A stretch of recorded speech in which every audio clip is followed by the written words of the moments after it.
Ladies and gentlemen, on the left-hand side we have the pleasure of the company of the 10-time world champion, John Wayne Parr.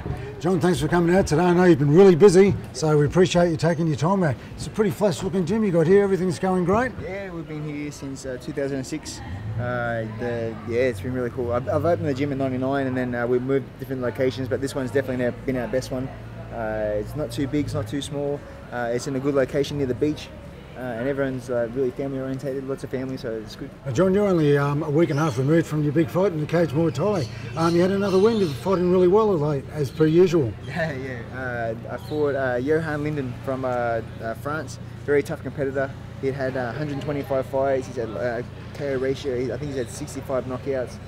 He's 8-time world champion and a superstar in Europe, so there's not very often that they get the European champions coming this way because it's very expensive. Yeah, it was good to have him out here in Australia, and he put up one hell of a fight. I'm lucky to get the win. So, with the cage Muay Thai, how's the fighters' reactions to it now? Yes, really. Worldwide, it's gone crazy. I'm getting emails from people from all over the place wanting to jump on board and jump on the show and fight in the cage, because the UFC and MMA is so big, and then there's no opportunities for us to get in this environment with the cage and the small gloves. So I've opened the door there, and then since we've done the 4 shows, this email's just gone nuts. So this next show on December, I'm going to bring out Liam Harrison and Andy Howson from England, hopefully they're going to bring in the Barmy Army with them, and I think we're going to do very well on the worldwide scene, because just having those 2 guys on the show has just lifted the profile of the brand, and plus they're going to have really tough fights. So I have Minnie T, Daniel from Perth, and also I have Taylor Harvey, he's going to be fighting Liam. So hard fights for the Australians, but if we pull it off, it's really going to put us on the map. Well, you've sort of really taken over when men like Steve Vick and Ian Jacobs, Stand the Man, sort of started for us all back in the day when you and me were even young blokes. But you've really sort of taken that over now. Yeah, it's been a crazy journey. Just started out as a young guy, and then just had that dream of one day hopefully being famous, and then hopefully making a living from the sport. You've managed that all right. Yeah, and so far it's been pretty cool. I've sort of kicked a few goals along the way, and lots of good memories. Moves forward, Parr bombing, and down goes Marco PK. Big time with those little gloves. Uppercut, overhand right. Wayne Parr on a rampage in the 4th round. A lot of guys who, John will also know that he won an Australian professional title in the boxing game too, because you and Hurricane Briggs were tearing it up there at one stage. I know you gave me a fair touch-up one night at the Gold Coast, which wasn't a nice thing for you to do either.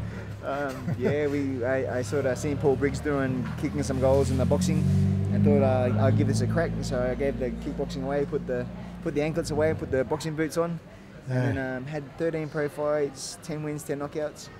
Jimmy, you were my first boxing fight. I remember the first round I couldn't hit you. You were so evasive and had all the boxing head movement. It's like, what's going on? Oh, mate, if you'd run away from as many blokes as I've had, you'd be quick too. Don't worry about that. Yeah, well, you're fighting Toby Smith, and that's going to be the Australian Fight of the Year, I reckon. There's a lot of hype about it. That's going to be in Melbourne, I believe. June 21. I'm joining the show down in Melbourne. It's getting momentum. A lot of people are the for and against. Toby's young. I think he's only 19 years of age. He's done a lot of things in Thailand, like I did, very similar when I was his age. Yeah, that's right. He's doing it the right way. He's living in Bangkok. He's fighting the best Thais. He's not taking any shortcuts. He's training out of Pech Ben Chu, which is a well-renowned gym in Bangkok. Probably one of the best gyms you could ask for. So it's going to be tough. He brings a different style that I'm usually used to normally fighting. He's got a very strong clinch game and good with his elbows. But at the same time, I've had a lot of fights against good quality opponents, and I'm not going to be afraid to step in the ring and face the young lion. The saying is, John, all older fighters have one great fight left in them. John, you've probably got a hell of a lot more than one, but I think on June 21st, Toby Smith will be finding that out. I'm just going to train hard and do what I do, and then fingers crossed I can. I don't want to sound like I'm a child beater-upper, but yeah, the plan is to punch him in the face and knock him out, so that's what I plan to do. Well, the simple plans are the best, John. Once again, thanks very much for helping out today.